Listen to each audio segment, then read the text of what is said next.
नमस्कार। आज हम बहुत ही चर्चित और महत्वपूर्ण टॉपिक के बारे में बात करते हैं।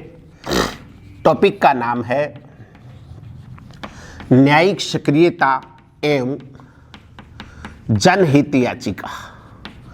जनहित याचिका बहुत इंपॉर्टेंट, इट इज वेरी। सबसे पहले हम इसकी अवधारणा को समझिए। सक्रिय का मतलब एक्टिव होना, आप जानते हैं। और किसका? न्यायपालिका का। देखिए, सरकार के 3 अंग है, व्यवस्थापिका, कार्यपालिका और न्यायपालिका।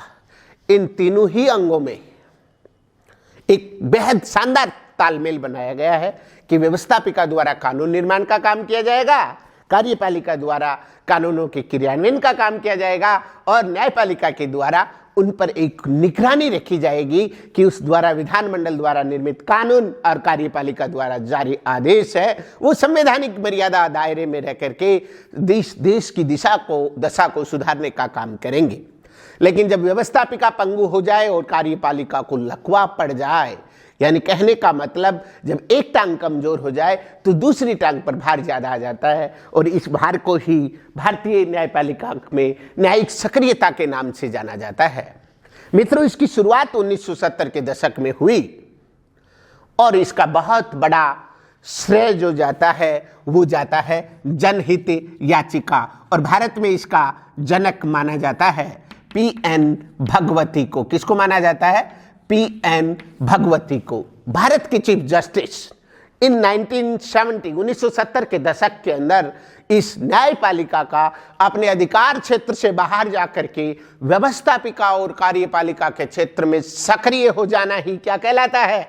न्यायिक सक्रियता कहलाता है। और इस न्यायिक सक्रियता को पॉपुलर बनाने में काम जो किया वो किसने किया? जनहित याचिका। देखिए, क्या है जनहित याचिका? लोगों के हित में जो रिट लगाई जाती है याचिका। 1970 के दशक से पहले केवल एक प्रावधान था। क्या था? कि पीड़ित पक्ष ही न्यायालय में वाद दायर कर सकता है। न्यायालय में वाद दायर करने के लिए एक निश्चित कानूनी प्रक्रिया थी, उसकी एक निश्चित फीस थी। ये सब चुकाने के बाद ही न्यायालय में वाद दायर किया जाता था। किंतु कमजोर आदमी, कमजोर तबके का व्यक्ति जिसके पास ना तो कानून की जानकारी है, ना कानूनी प्रक्रिया की जानकारी है और ना उसके पास फीस है, ऐसे करोड़ों लाखों लोगों बेगुनाहों के मुकदमे लड़ने के लिए कोई तैयार नहीं रहता था। और लोग मुकदमा दायर होने के बाद सालों जिस अपराध जैसा अपराध किया उसकी जितनी सजा उससे ज्यादा तक वो जेल में पड़े रहते और उनकी सुनवाई नहीं होती। 1970 के दशक में दिल्ली की तिहाड़ जेल में सुनील बत्रा नाम के कैदी ने भारत के चीफ जस्टिस को एक पत्र लिखा, पोस्टकार्ड, और उसमें जेल की सुविधाओं के बारे में लिखा। पीएन भगवती ने इसको लेकर के संज्ञान लेते हुए और इस पर फैसला दिया और न्यायपालिका ने छूट दी कि किसी पीड़ित पक्ष की ओर से कोई दूसरा व्यक्ति भी जनहित याचिका दायर कर सकता है। और यहीं से शुरुआत होती है न्यायिक सक्रियता की। और इस छूट के बाद किसी कानूनी प्रक्रिया की जरूरत नहीं, किसी फीस की नहीं, कोई सादे कागज पर इस बात को लिख करके न्यायालय में वाद दायर कर सकता है। और न केवल पीड़ित पक्ष बल्कि उसकी ओर से कोई और दूसरा व्यक्ति भी उसकी पैरवी कर सकता है। इसका परिणाम क्या हुआ कि न्यायालय के अंदर मामलों का अंबार लग गया, लेकिन कानून की जो रखवाली करने वाली संस्था थी न्यायपालिका में। हालांकि लोगों ने, विशेषकर वकील वर्ग ने सस्ती लोकप्रियता हासिल करने के लिए वकील और गैर सरकारी संगठनों ने अपने फायदे के लिए और सस्ती लोकप्रियता के लिए इतने अधिक मुकदमे दायर हुए, किंतु निश्चित रूप से ये लोकतंत्र के लिए सफल हुआ। धीरे धीरे इसमें अमेंडमेंट हुआ।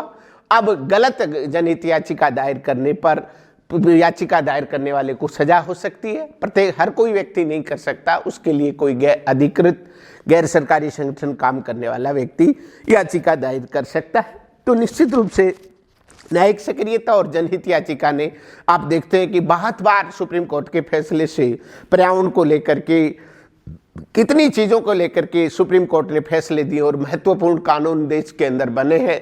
ये सब न्यायिक सक्रियता और जनहित याचिका का ही कमाल था। ऐसे बहुत सारे उदाहरण हैं।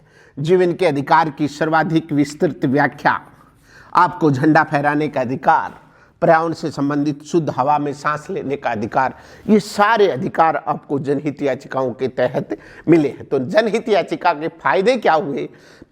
फायदा ये हुआ कि लोकतंत्र के आधार स्तंभ सरकार की दो अन्य संस्थाएं व्यवस्थापिका और कार्यपालिका एक्टिव हुई है, उनकी मनमानी और उनकी तानाशाही पर रोक लगी है, लोगों के अधिकारों के बारे में जागरूकता बढ़ी है और लोगों के अधिकारों का उपयोग हुआ है और निश्चित रूप से लोगों की कानून में आस्था बढ़ी है। और वर्तमान समय में इसके बाद आप देखते हैं निःशुल्क विधिक प्राधिकरण का अमेंडमेंट होता है 1976 में 42वां संविधान संशोधन, आज लीगल राइट्स की बात की और अनेक अब कानूनी संस्थाएं कुटुंब न्यायालय तक, ई न्यायालय, कुटुंब न्यायालय, ग्राम न्यायालय की स्थापना हुई है, न्याय लोगों के द्वार तक। इन सब की शुरुआत और नींव जो थी वो जनहित याचिकाओं से लगी थी, न्यायिक सक्रियता, और भारत में इसका जनक PN भगवती को माना जाता है। धन्यवाद।